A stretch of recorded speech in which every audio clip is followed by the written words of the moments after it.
Good day everyone. For today's video lesson, we're going to discuss about the business process mapping and notation. But first, let's define the life cycle of outsource operation. So the first step is transitions. This step includes writing down the process and learning by watching others work.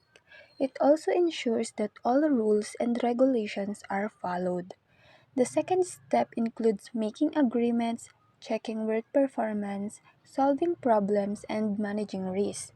And for the last one, continuous improvement, this step focuses on making the process better and finding the main reasons for problems. A big deliverable for outsourced operation is process documentation. So it is important that they get a good understanding on how to create these documents. At the end of this session, the student should be able to first describe key elements of business process mapping and notation. The second one is create process map for selected processes. Let's start with a quotation stating that standard notation readily understandable by all business stakeholders. So business process mapping and notation is a standard way of mapping out an organization's process. It will provide business with a capability of understanding their internal procedures in graphical notation. This will give organizations the ability to communicate these procedures in a standard manner. Usually, big companies have business analysts that create processes which are in turn reviewed by stakeholders such as managers and other staff members who will expected to perform the process. After the business process mapping and notation is created and reviewed, technical developers are then expected to complete the rollout to the organization. Additional information is that the business process modeling notation is graphical notation that shows the step in business process. It depicts the end-to-end flow of a business process. The notation has been specifically designed to coordinate the sequence of process and the messages that flow between different process participants in a related set of activities. So we have here the standard shapes that business analysts use when creating business process mapping and notation. Let's start with the first basic shape, which is event. It is a circle shape used in business process mapping and notation that signifies a process will start, has started, or is about to end. Event denotes something that happens. Icon within the circle denote the type of event, for example, an envelope representing a message, or a clock representing a time. So there are three types of event. The first one is the start event. It acts as a process trigger, indicated by a single narrow border.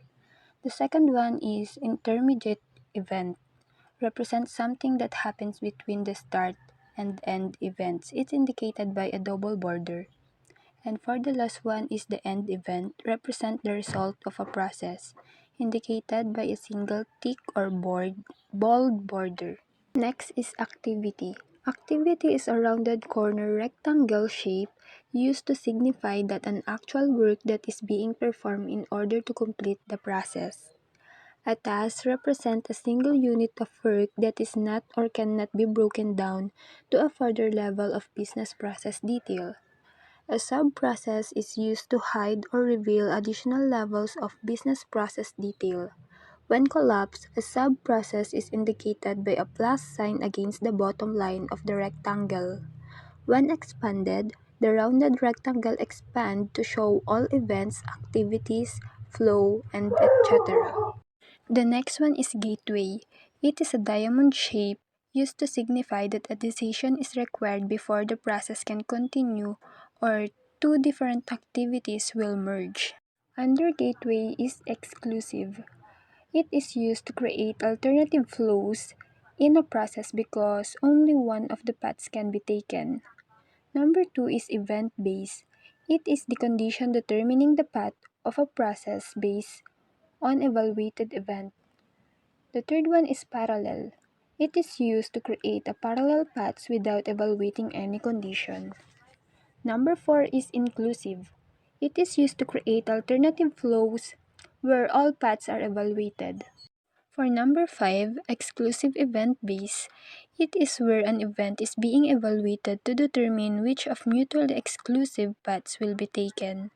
Number 6 is complex. It is used to model complex synchronization behavior. And for the last one is parallel event base. It is where two parallel processes are started based on an event, but there is no evaluation of the event. Next one is flow. It is a line with arrow used to show the connection between activities, events, gateways, and as well as the direction. Next one is data. It is a paper shape used to show an input into or an output of the process. Data can be an input data or output data. In input, it can be via submitted template or data in a storage repository, or it can represent an output, can be a report to be sent to a recipient, can be a filled up template to be used by the next process. Another basic shape is a group of tasks. It is a rectangle broken line used to visually indicate that certain tasks within the process are in a logical group. For example is department, function, and etc. Another basic shape is annotation. It is an open bracket used to indicate additional information about the certain activities, events, and gateways with the process. Now let's discuss swim lane. Swim lane is the shape used in BPMN to contain the activities, events, gateways within the process by the same individual or department. This shape is used to better outline the scope of each individual or department within the process. This avoids confusion and prevents error. Examples: accountant checks for duplicate, invoice, and request check payment. These two activities are within the accountant's lane. Approval by company head is done by a different person, hence in a different swim lane, the company head's lane. This is an example of a basic BPMN which we first encountered during BPO 101. In this process map, you can see the use of basic shapes such as event, activity, gateway, flow, and swim lane. Customer support expanded. This is an example of an expanded and more detailed BPMN. In this process map, you can already see the use of event, activity, gateway, flow, annotation, and swim lane. Since this is a video presentation report, you don't need to do this. I'll just explain it for you to better understand. So in this step, you will create a level 0 process map. This map focuses on defining the scope of the process. It should include only the start, end events, and the general activity that represent the entire process. Now let's move to the level 1 process map. This map breaks down the process into major tasks. You'll also use swim lanes to show which roles or departments are responsible for each task. This helps visualize how the process flows between different groups. While in the level 2 process map, you will go deeper into the details.